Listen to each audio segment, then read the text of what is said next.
بالأجنبية وسفر المرأة بغير نحو محرم واستخدام الحر كرها والاستخفاف بالعلماء وبالإمام العادل وبالشائب المسلم ومعاداة الولي. Dan termasuk maksiat-maksiat badan adalah al-khalwatu bil ajnabiyah, yaitu menyepi dengan wanita yang asing, artinya yang tidak ada hubungan mahram antaranya.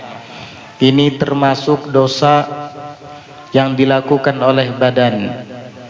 Diharamkan hukumnya lelaki dan perempuan yang tidak ada ikatan pernikahan dan bukan pula mahramnya untuk menyepi di suatu tempat, baik mereka saling kenal ataupun tidak saling kenal. Tidak boleh kalau hanya berduaan lelaki dan perempuan yang bukan suami istri dan tidak ada hubungan mahram antara keduanya untuk menyepi. Haram hukumnya itu. Di dalam sebuah riwayat disebutkan ma khala rajulun wa imra'atun fi makanin illa wa thalithuhuma syaitan. Tidaklah seorang lelaki dan wanita menyepi di suatu tempat kecuali yang nomor 3 di antara keduanya adalah syaitan. Jadi jika ada perempuan dan laki-laki menyepi padahal bukan suami istri dan tidak ada hubungan mahram antara keduanya, maka yang nomor 3-nya adalah syaitan. Jika syaitan sudah ada di antara keduanya, sesuatu yang tidak diinginkan pun bisa saja terjadi. Wal'iyadzubillah. Haram hukumnya itu, dilarang dalam agama. Bahkan ada yang menyebutkan wa in kana mithla Hasanil Basri wa kanat mithla Rabi'atul Adawiyah. Walaupun lelakinya sama seperti Imam Hasan Al-Basri dan wanitanya sama seperti Rabi'atul Adawiyah, masih tidak akan aman dan selamat daripada syaitan. Apalagi yang bukan Hasan Al-Basri laki-lakinya, begitu pula wanitanya bukan Rabi'atul Adawiyah. Ini harus dijaga, jangan sampai terjadi. Terjadinya perzinahan, terjadinya hal-hal yang dilarang itu karena mereka membiasakan untuk berduaan di tempat sepi. Itu adalah muqaddimah, itu adalah pendahuluan sebelum terjadinya perzinahan. Diawali dari surat-suratan melalui chatting media sosial, dilanjutkan kemudian dengan janjian untuk ketemuan, kemudian ketemuan di tempat sepi, keseringan melakukan itu, akhirnya terjadilah perzinahan. Wal'iyadzubillah. Makanya di dalam Al-Quran Allah subhanahu wa ta'ala melarang wala taqrabuz zina innahu kanat fahishatan wa sa'a sabila. Jangan kalian dekati perzinahan, karena itu adalah perbuatan yang keji dan jalan yang buruk. Bukan Allah tidak melarang berzinahnya, tapi mendekatinya. Mendekatinya saja dilarang, apalagi melakukannya. Nah, sebab-sebab terjadinya perzinahan yaitu tadi al-khalwatu bainar rajuli wal mar'ati al-ajnabiyain. Menyepi antara lelaki dan wanita yang tidak ada hubungan mahram dan tidak ada ikatan pernikahan. Itu termasuk dosa badan. Wasafarul mar'ati bighairi nahwi mahramin. Dan bepergiannya seorang wanita tanpa ditemani seumpama mahramnya. Ini dilarang perempuan pergi tanpa ditemani oleh mahramnya. Dan di sini ada tafsil antara ia masih ada di lingkup kampungnya atau keluar dari batasan kampungnya. Disebutkan di dalam syarahnya, fayahrumu dzalika walau ma'an niswati wa in adzinaz zauj. Maka haram yang demikian itu, yakni bepergiannya seorang wanita. Maksudnya apabila keluar daripada sur pagar batas kampungnya. Walau ma'an niswati, walaupun dia bersamaan dengan kawan-kawan wanitanya. Artinya dia pergi keluar dari batasan kampungnya tidak sendirian, tetapi dengan sekawanan kaum wanita. Tetap tidak boleh. Walau wa in adzina zauj, walaupun suaminya mengizinkan, enggak boleh. Fala yajuzu, maka tidak boleh antakhruja, bahwa wanita itu keluar kharijas sur, keluar daripada batasan pagar batasan kampungnya. Karena seseorang dikatakan musafir itu apabila ia sudah keluar daripada sur, yaitu pagar batasan kampungnya.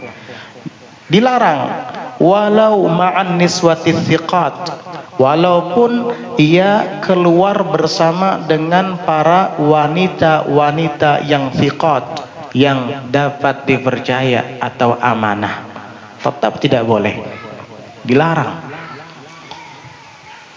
Au idzni zauj, yakni ma'a idzni zauj, atau bersamaan dengan izin suaminya, tetap dilarang. Tetapi supaya boleh keluar dari batasan kampungnya tadi, la budda min khurujihi huwa, hendaknya harus suaminya itu ikut keluar bersamanya, maksudnya ditemani oleh suaminya. Atau al-mahrami, atau mahramnya ikut keluar pergi bersamanya. Abahnya kah? Saudara laki-lakinya kah? Begitu. Kalau bukan suaminya ya abahnya. Misalkan wanita ini masih perawan atau janda, ya sudah abahnya, saudara laki-lakinya, atau anaknya yang sudah dewasa, nggak apa-apa.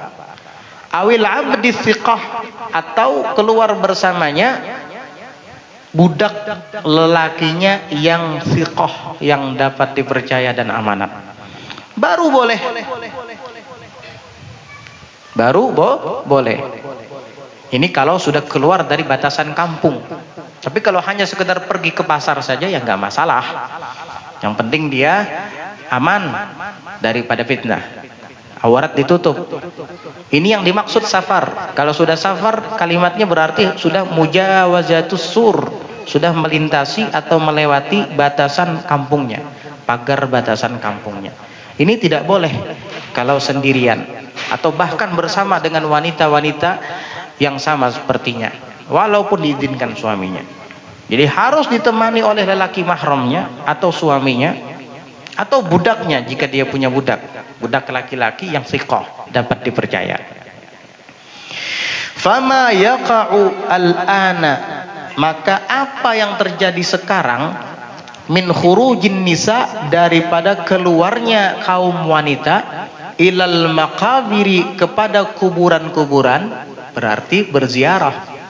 Kharijas sur, di luar daripada sur, pagar batasan kampungnya, maksiatun, adalah suatu kemaksiatan. Yajibu man'uhunna minhu, yang wajib melarang mereka kaum wanita itu minhu, daripadanya. Nabbaha ala dzalika asy-Syarqawi, ini dihimbau, hal itu dihimbau atau diingatkan oleh Al-Imam Asy-Syarqawi di dalam Hasyiatus Syarqawi, yang kemudian dikutip oleh Asy-Syaikh Muhammad Nawawi bin Umar Al-Jawi Al-Bantani di dalam kitabnya ini, Mirqatu Su'udit Tasdiq Syarah Sulamit Taufiq. Jadi bagaimana sekarang ini ada istilahnya wisata religi, dan banyak ibu-ibu ikut satu buah bis. Lihat dulu dengan suaminya enggak, atau paling tidak ada ayahnya enggak ikut bersamanya, atau paling tidak saudara laki-lakinya, atau paling tidak adik anak laki-lakinya yang sudah dewasa. Iya Bib, dia enggak sendirian, suaminya ikut kok, atau ayahnya ikut menemani, atau saudara laki-lakinya, atau anaknya yang sudah dewasa. Kalau begitu halal, enggak apa-apa. Enggak Bib, enggak ada Bib, semua wanita, tapi rombongan keluar dari batasan kampungnya, mulai Kintab ke Batu Licin Bib, jauh benar sudah itu. Haram hukumnya itu, maksiat itu hukumnya. Jadi bagaimana Ini sudah dijelaskan Imam Syarqawi. Fama yaqa'ul an. Maka apa yang terjadi sekarang, kata beliau, di zaman Sidin itu, bukan di zaman kita, apalagi di zaman kita. Min khurujin nisa, daripada keluarnya wanita-wanita ilal maqabir, ke kubur-kubur, kharijas sur, di luar batas pagar kampung halamannya, maksiatun adalah maksiat yang wajib untuk dihindari. Selesai masalah. Itulah terkadang kebodohan atau kejahilan akan membuat seseorang terperangkap dalam jebakan iblis yang diiming-imingi oleh kebaikan padahal kemungkaran. Karena apa? Kebodohan. Itulah pentingnya belajar dan menuntut ilmu agama. Tujuannya ziarah kubur ke makam para wali agar dapat berkah, agar hajatnya kabul. Tapi cara untuk melakukan ziarahnya salah, keliru. Akhirnya bukan pahala yang didapat, tetapi dosa. Ada tur ziarah, banyak laki-laki, perempuan ada di sana. Ya, kalau sepasang suami istri, ahlan wa sahlan, bagus sekali kamu. Bagus, teruskan ziarahnya seperti itu. Iya, karena ziarah ke makam para orang-orang yang soleh, para aulia, sunnah. Ke makam orang-orang Islam secara umum itu sunnah. Apalagi kepada para aulia, para solihin, sunnah. Tapi ada prosedurnya dalam agama, ada tata caranya dalam syariat. Kalau kamu adalah kaum wanita dan jarak tempuh yang akan kamu kunjungi itu sudah di luar batas kampungmu, maka jangan keluar sendirian. Harus ditemani oleh suamimu atau ayahmu atau adik dan kakak lelakimu atau anakmu yang sudah dewasa, mahram. Kalau kita berbicara tentang budak, mungkin budak sudah tidak ada sekarang, baru boleh. Ini keluar untuk ibadah yang sunnah, tentunya harus begitu. Apalagi kalau hanya sekedar shopping, jalan-jalan ke Singapura, ke Malaysia, gak ditemani sama suami, gak ditemani sama mahramnya, tetapi sama-sama teman wanitanya, rombongan wanita, haram hukumnya itu. Makanya belajar tentang agama agar kita tidak salah dalam berbuat. Itu tadi kasihan, tujuannya ingin mendapatkan keberkahan, ingin mendapatkan pahala di balik ziarahnya itu. Justru malah sebaliknya, dosa yang ia dapat karena dia keluar tidak sesuai dengan yang dianjurkan dalam agama. Ini bukan Habib Ibrahim yang ngoceh, yang bicara. Ada kitabnya. Buka kitab Syarah Sulamut Taufiq, Mirqatu Su'adi Tasdiq. Buka pula tuh Hasyiatul Jamal. Buka pula kitab-kitab fikih lainnya. Hampir di semua kitab fikih dibahas ini. Oh, saya baru dengar, Beb. Untung kamu baru dengar. Alhamdulillah, daripada nggak dengar sama sekali. Baru dengar. Saya nggak pernah dengar ustadz. Mungkin ustadznya nggak nyampein. Takut mungkin. Soalnya dia yang jadi kepala rombongan. Ya mungkin, atau memang belum sempat baca. Husnudzon lah, husnudzon ya. Mungkin beliau belum sempat baca. Ini adalah satu di antara referensi dan rujukan dari sekian banyak referensi rujukan kitab-kitab fikih. Ini tadi Syekh Muhammad Nawawi bin Umar Al-Bantani, dan beliau sendiri mengutip dari Hasyiatul Syarqawi. Kalau mau baca kitab lain silahkan, di Anatul Talibin dibahas juga. Ya, Anah itu kan hasyiah yang paling terkenal tuh. Ya, Anatul Talibin dibahas. Nah terus bagaimana dengan yang berangkat haji atau umroh? Lain lagi ceritanya. Ini yang kita bahas adalah orang yang keluar untuk ibadah yang sunnah atau perjalanan yang mubah. Kalau sudah menyangkut haji atau umroh itu kewajiban.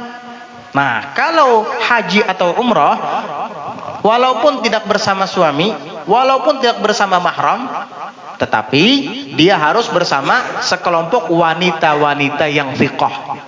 An-niswatus thiqat. An-niswatus thiqat, itu wanita-wanita yang thiqat, dapat dipercaya. Paling sedikit 3 orang wanitanya. Dan yang dimaksud thiqat dapat dipercaya adalah zawatu adlin, Mereka itu adil, bukan wanita-wanita fasik, bukan wanita-wanita nakal.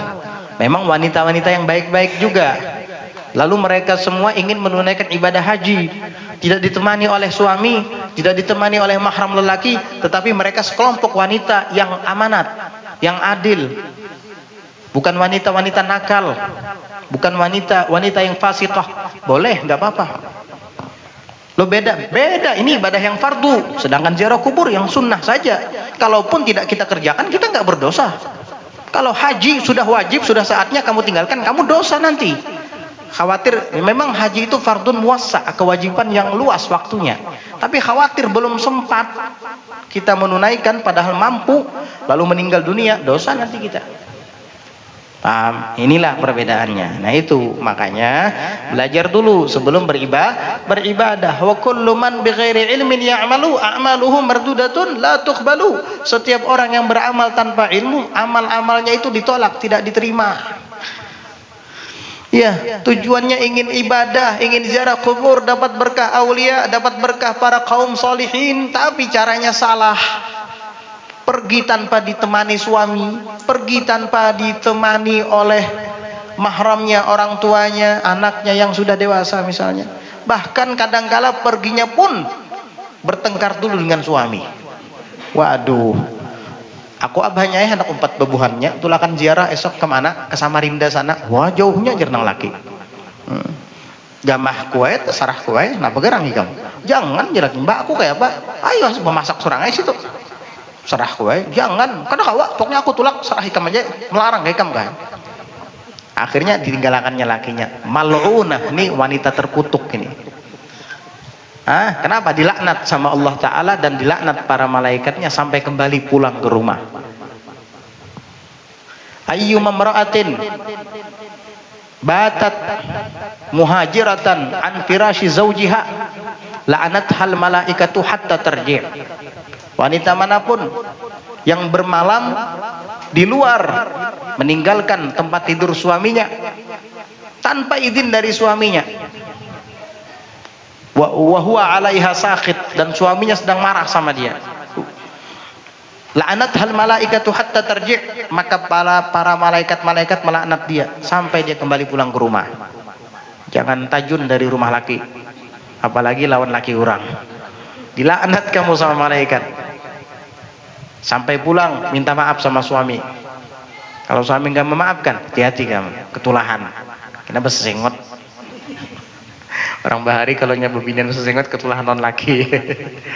Ya, wallahu a'lam benar atau tidak itu. Yang jelas ini tidak boleh, tidak dibenarkan dalam agama. Nah, ini ada hadisnya. Ya. Yang kita bahas ini ada referensinya, bukan omong kosong. Kita bicara seadanya, apa yang ada dan disampaikan oleh para ulama kita, ya kita sampaikan. Nggak boleh kita sembunyikan ilmu. Hukum agama itu jelas. Rasulullah SAW ketika wafat, beliau meninggalkan agama ini dalam keadaan jelas. Inni taraktukum 'alal mahajjatil bayda lailuha kanahariha la yazighu anha illa halik.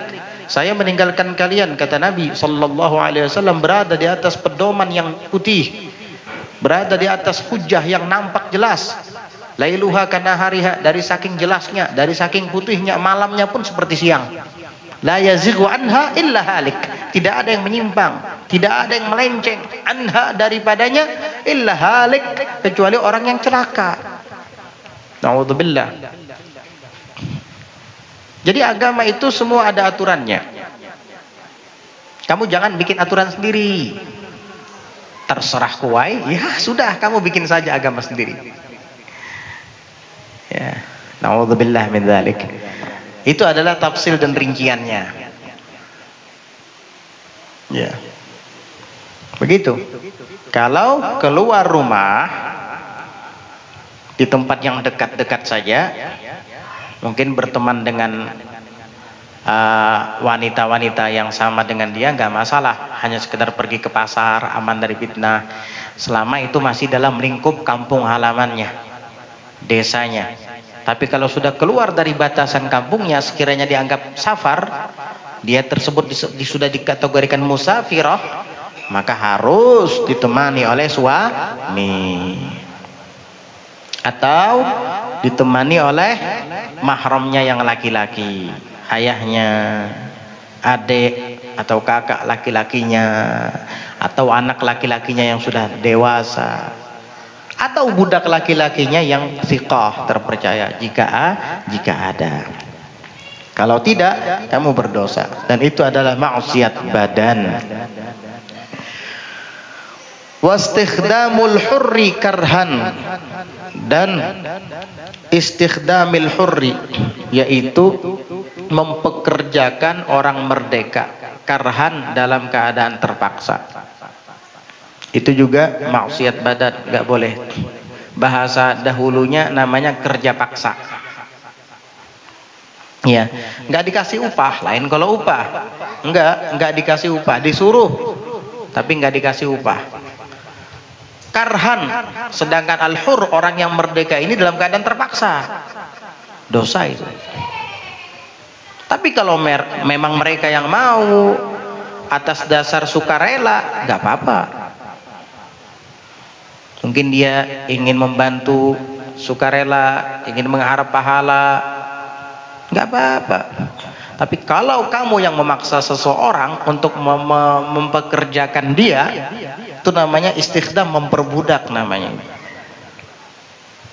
Karhan, dalam keadaan terpaksa. Mungkin karena dia takut dengan kamu, terpaksa dia melakukan itu.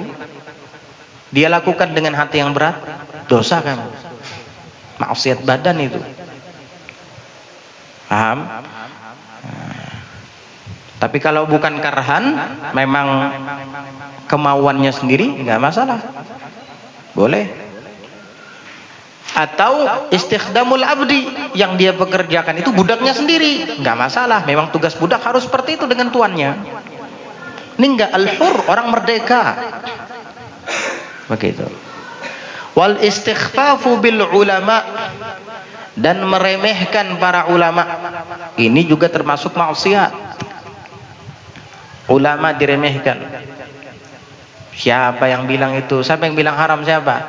Itu Kiai Fulan, Habib Fulan, Ustadz Fulan. Wah, sama-sama manusia juga, ngapain perkataan manusia dituruti? Kamu ini kenapa? Sedang kemasukan setan apa kamu? Emang menurut mau kamu apa? Ulama, kiai, habaib bukan manusia gitu. Terus apa? Malaikat atau jin? Ya kalau kita bicara tentang sosok, ya sama-sama manusia. Tapi apakah gara-gara sesama manusia lalu sama antara kamu dengan mereka? Ya jelas beda. Masa sama? Kalau antara orang alim dengan orang jahil disamaratakan lantaran sama-sama manusia, ya sudah, ulama nggak usah naik minbar lagi nanti jadi khotib. Suruh aja mereka yang bilang sama itu jadi khotib nanti. Ntar kalau ada yang meninggal dunia, ulama nggak usah mandikan jenazahnya, biar dia yang mandikan tuh, yang bilang sama tadi. Katanya sama, kan saya nggak belajar. Nah berarti beda kalau gitu. Saya kan nggak tahu, kamu tahu karena kamu belajar. Berarti sama nggak? Ya beda, kamu tahu, saya nggak tahu. Sudah tahu beda, kenapa kamu samakan kemarin? Begitu. Ulama, mereka punya ilmu. Bukan ulama, belum punya ilmu. Punya juga, tapi tidak sebanyak mereka. Oleh karenanya, jangan berani-berani meremehkan mereka. Itu termasuk maksiat. Wal istighfafu bil ulama. Dan meremehkan para ulama, mengentengkan mereka. Ya boleh. Karena para ulama itu adalah pewaris para nabi. Kenapa dikatakan pewaris para nabi? Karena mereka menyampaikan dakwah Nabi Muhammad sallallahu alaihi wasallam, melanjutkan tongkat estafet dari Rasulullah sallallahu alaihi wasallam untuk menyampaikan ilmu kepada umat. Itu ulama. Kamu meremehkan ulama, meremehkan ilmu yang disampaikannya, pada hakikatnya kamu tidak meremehkan mereka, tapi meremehkan Rasulullah sallallahu alaihi wasallam. Kamu meremehkan Rasulullah, kamu tidak suka dengan ajaran yang dibawanya, berarti kamu telah maksiat kepada nabimu sendiri. Kalau kamu sudah maksiat kepada nabimu sendiri, membangkang dan menentangnya, maka pada hakikatnya kamu telah mengumumkan peperangan dengan Allah Subhanahu wa taala. Ingat itu. Hal yastawil ladzina ya'lamuna wal ladzina la ya'lamun. Sampai-sampai Allah Ta'ala mengajukan pertanyaan kepada kita di dalam ayat, apakah sama orang-orang yang berpengetahuan dengan yang tidak berilmu? Innama yatadzakkaru ulul albab. Yang mau mengambil pelajaran itu orang-orang yang punya akal, mau berpikir tentang kehidupannya di dunia yang sementara, apa yang sudah dikumpulkan, bekal apa yang sudah diperbanyak. Sudahkah berhenti melakukan maksiat dan dosa-dosa yang selama ini dia lakukan? Dia berpikir dan memikirkan tentang akhiratnya. Ulul albab, orang-orang yang punya akal yang mau berpikir itu, mau mengambil pelajaran. Innama yatadzakkaru ulul albab. Jadi begitu ulama menyampaikan, sebagaimana Nabi menyampaikan, in alaika illal balagh. Di dalam Al-Quran Allah mengatakan, in alaika illal balagh. Kamu wahai Muhammad tidak wajib memaksakan, tugasmu hanya menyampaikan. Kalau Nabi seperti itu, ya kita ulama-ulama, para kiai, para habaib pun juga menyampaikan. Mengenai mereka yang sudah disampaikan, terserah mau ngikut, mau nurut, silahkan. Berarti kamu ikut kepada Allah dan Rasulnya. Tapi kalau kamu tidak mau menurut, tidak mau mengikut, ya kamu tanggung sendiri akibatnya. Berarti kamu tidak berada di jalan Allah dan Rasul. Selesai. Ada di jalan siapa? Kalau bukan jalan Allah dan Rasul, ya jalan iblis dan pengikutnya. Selesai. Dan kamu tanggung sendiri akibatnya. Orang ulama itu bukan polisi, bukan aparat yang bisa menggerebek ahli maksiat dan dipenjarakan. Bukan. Mereka hanya menyampaikan. Selanjutnya terserah Anda. Mau ngikut, insya Allah Anda selamat. Mau melenceng, Anda tanggung akibatnya. Selesai. Apa yang repot-repot? Iya. Siapa bilang haram? Itu Ustaz, biar kena kita gawi esok. Nyaman sidin sarik. Ngapain sarik? Siapa yang sarik? Siapa yang ngapain jengkel? Enggak ada jengkel. Orang cuma nyampaikan, dituruti alhamdulillah, tidak ya kamu tanggung akibatnya. Kan tugas kita cuma nyampaikan. Yang dosa kamu, ya, yang mengundang murka Allah kamu. Begitu. Kalau kita sudah menyampaikan, selesai tugas kita. Khawatirnya ketika kita tidak menyampaikan, lalu kemudian kelak di hari kiamat para pendosa dipanggil sama Allah dan ditanya, alam ya'tikum nadhir? Tidakkah datang kepada kalian orang yang memberi peringatan? Lalu mereka mengatakan, qalu la, tidak ya Allah. Mun sudah nangkaya itu, akhirnya Allah panggil dan kumpulkan nanti para ulama. Hei para ulama, kemana saja kamu? Lihat mereka, gara-gara melakukan dosa dan maksiat, akhirnya terjerumus dalam siksa. Kemana kalian? Kenapa kalian tidak menyampaikan? Saya sudah tanya kepada mereka, kata Allah, mereka mengatakan, la, tidak ada yang menyampaikan kepada kami. Ini yang ditakutkan oleh para ulama. Ini yang dikhawatirkan oleh para kiai dan habaib. Kalau seandainya ayat itu tidak ada, hanya berjalan nafsi-nafsi, udah, mending di rumah aja saya. Enak sama anak sama istri, mending ajarkan anak ngaji, baca kitab sama istri. Ya enak ya sama santri-santri. Gak usah dah pergi ke majelis-majelis. Andai kata ayat ini tidak ada. Sebab para pelaku dosa itu kelak ketika di hari kiamat tidak langsung diazab sama Allah, diadili dulu. Alam ya'tikum nadhir, sudahkah datang sang pembawa peringatan kepada kalian? Jika mereka mengatakan iya, dipanggil para ulama. Jika mereka mengatakan tidak, dipanggil nanti para ulama. Kalian tidak mengingatkan apa? Kalian sudah kuberikan amanat berupa ilmu pengetahuan, kenapa tidak disampaikan? Itu yang nanti akan dipertanggungjawabkan di hadapan Allah. Tapi kalau mereka mengatakan alam ya'tikum nadhir, qalu bala, qad ja'ana an-nadhir fakadzabna. Sudah selesai tugas ulama. Jikalau yang mereka baca, mereka jawab itu seperti yang kita baca di dalam surah Tabarak, enak. Apa kata mereka ketika dihadapkan dengan azab?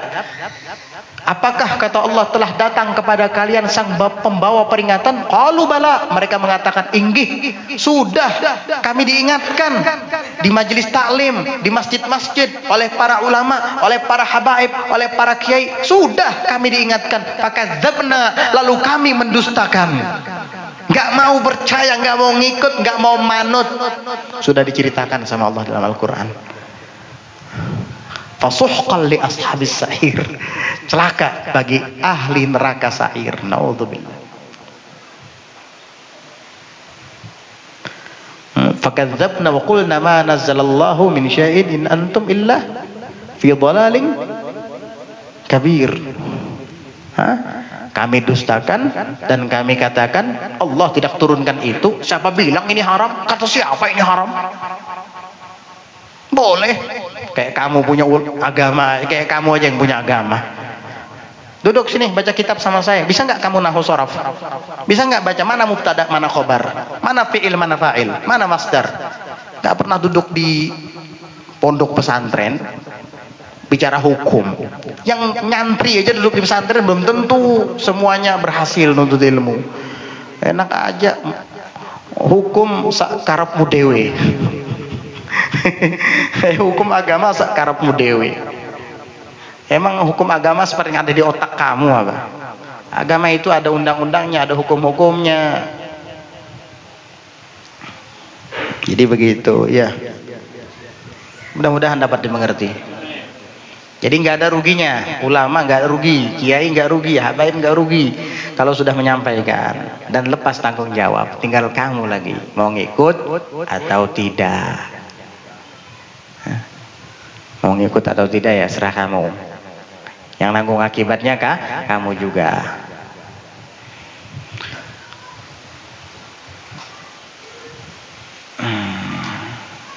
Apa lagi ya tadi?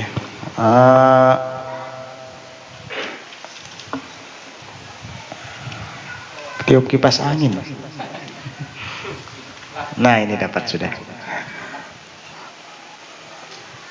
Wabil imamil adili wabisyaibil muslim, dan meremehkan seorang pemimpin yang adil, seorang imam yang adil itu juga termasuk maksiat. Imam, pemimpin, penguasa yang adil wajib dihormati, nggak boleh dihina, nggak boleh diejek. Pemimpin yang adil tapi ya. Kenapa?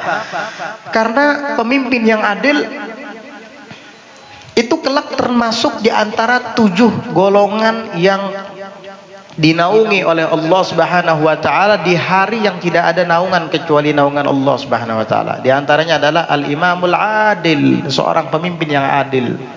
Tidak boleh kita menghina atau mengejek-ngejeknya. Kalau tidak adil, jair, zalim, bagaimana? Jangan diejek juga. Terus apa?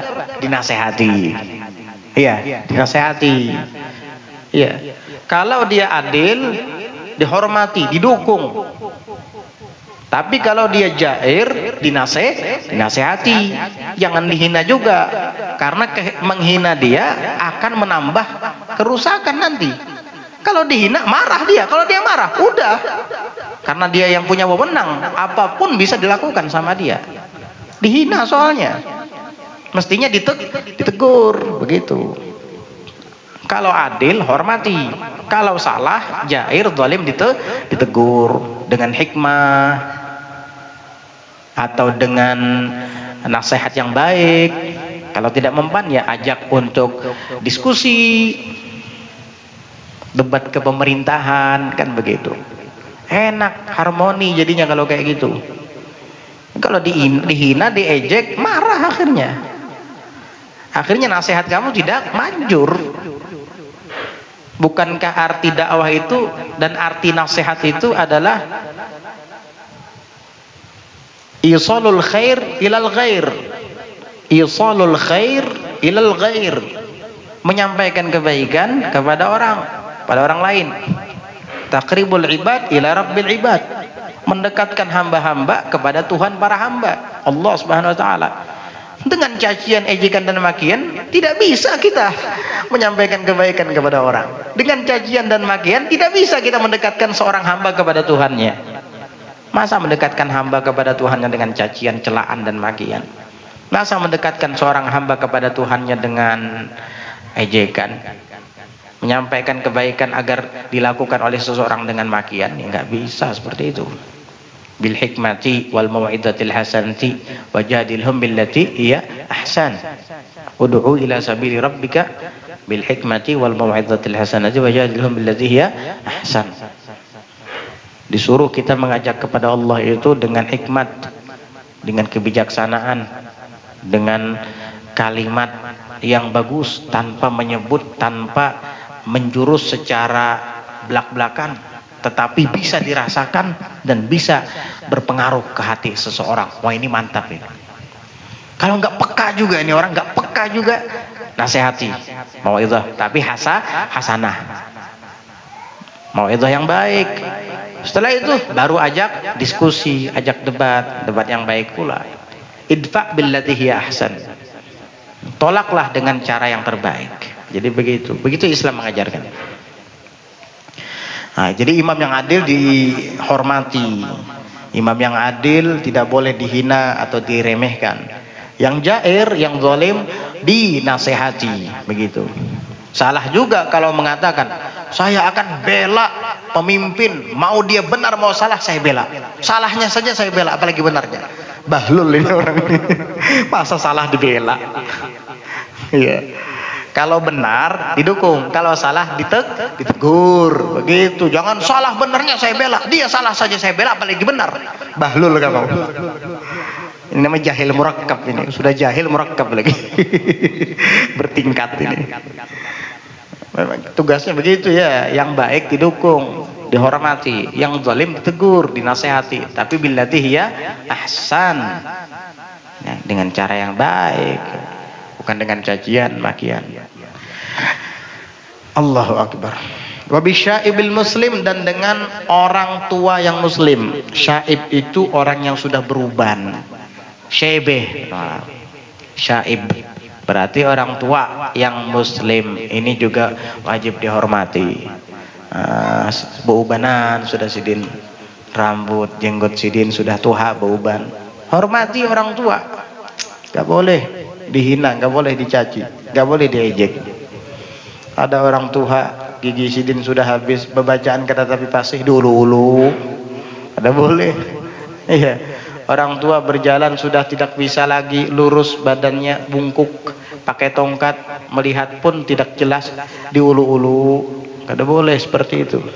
Dihormati orang tua itu. Di dalam hadis Rasulullah sallallahu alaihi wasallam bersabda, laisa minna man lam yuqir kabirana wa lam yarham saghirana wa lam ya'rif li ulama'ina haqqah li alimina haqqah. Nabi SAW bersabda, laisa minna, bukan bahagian dari golongan kami, man lam yuqir kabirana, orang yang tidak menghormati yang lebih tua dari kami, walam yarham saghirana, dan tidak menyayangi yang lebih muda dari kami, walam ya'rif li'alimina haqqah, dan tidak mengenali hak untuk orang yang alim di antara kami, tidak menegakkan haknya kepada orang alim. Ini bukan kelompok dari kami. Tidak mau menghormati yang lebih tua, tidak mau menyayangi yang lebih muda, bukan golongan kami, kata Nabi. Rawahu Tirmidzi wa ghairuh. Ini hadis diriwayatkan At-Tirmidzi dan yang lainnya. Kada fil Badril Munir. Begitulah di dalam kitab Al-Badrul Munir. Wa qala sallallahu alaihi wasallam, dan Rasulullah sallallahu alaihi wasallam bersabda, akrimul ulama'a, muliakan dan hormatilah para ulama, fa innahum indallahi kurama, sebab sesungguhnya mereka itu di sisi Allah adalah orang-orang mulia. Wa qala sallallahu alaihi wasallam, dan bersabda Rasulullah sallallahu alaihi wasallam, min ijlalillahi ikramu dzisyaibatil muslim, termasuk menghormati Allah adalah menghormati orang yang sudah beruban yang muslim. Maksudnya orang tua yang muslim. Menghormati mereka pada hakikatnya menghormati Allah. Berarti mengejek mereka sama dengan mengejek Allah. Hati-hati. Orang tua muslim itu wajib dihormati. Wa min tamami tawqiril masyayikhi, dan termasuk kesempurnaan dalam menghormati para syekh, para guru-guru, alla yatakallama baina aidihim illa biiznin. Hendaknya ia tidak berbicara di hadapan mereka kecuali dengan izin. Jadi kalau ada ulama, para masyayikh duduk, kamu jangan ikut nimbrung, jangan ikut ngomong, diam aja, dengarkan mereka ngomong. Kalau toh mau ngomong juga, izin dulu. Mau bertanya misalnya, Ustadz izin, oh iya ada apa? Baru kamu ngomong. Jangan main labrak. Oh nggak bisa, masa gitu sih Ustadz? Kayak teman kamu aja. Ini guru kamu ini, bukan kawan. Jadi begitu. Wa fil khabari, dan di dalam khabar riwayat, ma waqqara syabun syaikhan illa qayyadallahu lahu fi sinnihi man yuwaqqiruhu. Dalam suatu khabar disebutkan, tidaklah seorang anak muda menghormati orang yang sudah tua kecuali Allah akan kuasakan kelak baginya pada umurnya yang tua seperti orang tua yang dihormatinya tadi, orang yang akan menghormatinya kelak.